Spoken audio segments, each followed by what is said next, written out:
நவ்யா மாதிரி எங்களுடைய நிறைய கேண்டிடேட் கேரளா முழுவதும் இருக்காங்க. உங்க சொந்த பந்தத்தில் எல்லாருக்கிட்டையும் சொல்லுங்க, கேரளா வளரணும், கேரளாவுடைய பிரச்சனைகளுக்கு முற்றுப்புள்ளி வைக்கணும். கேரளா காட் ஓன் கண்ட்ரி சொல்லும்போது எந்த ஒரு ஸ்கேமும் கரப்ஷன் சார்ஜஸ் இல்லாம உண்மையிலே ஒரு காட் ஓன் கண்ட்ரி, கடவுளோடையே ஒரு உலகம் அப்படி நான் சொல்லணும்னா நிச்சயமாக பாஜக ஆட்சிக்கு வந்தாதான் உங்களுக்கு அந்த மாதிரி ஒரு வாழ்க்கைகளால தர முடியும். இது நான் மட்டும் இல்ல, பாஜக இருக்கிற ஒவ்வொருத்தரும் உங்களுக்கு உறுதியாக சொல்ல முடியும்.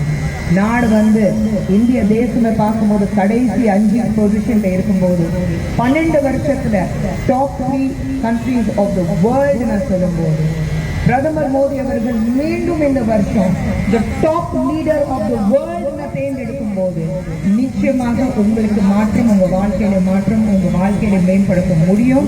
இது உறுதியாக சொல்றோம். ஸோ இந்த தேர்தலை மறந்துடாதீங்க. தாமரை சின்னத்துக்கு மட்டும்தான் வாக்களிக்கணும். போதும், ஸ்கேம் பார்த்தாச்சு, ஊழல் பார்த்தாச்சு, எல்லா பிரச்சனைகள் பார்த்தாச்சு. நம்ம வாழ்க்கை, நம்ம பசங்களுடைய வாழ்க்கையை மேம்படுத்துறதுக்காக, அவங்களுடைய வாழ்க்கை, அவங்களுடைய ஃபியூச்சர் செக்யூர் பண்றதுக்காக, எதிர்காலம் நல்லா இருக்கணுங்கிறதுக்காக மாற்றங்கள் இன்னிலிருந்து வரணும். வரும் 9ஆம் தேதி நீங்க வாக்களிக்கும் போது உங்களுடைய golden vote, that opportunity to bring in the change, that is only possible if you decide to bring in the change, and this is the time to bring in the change, because this is your time.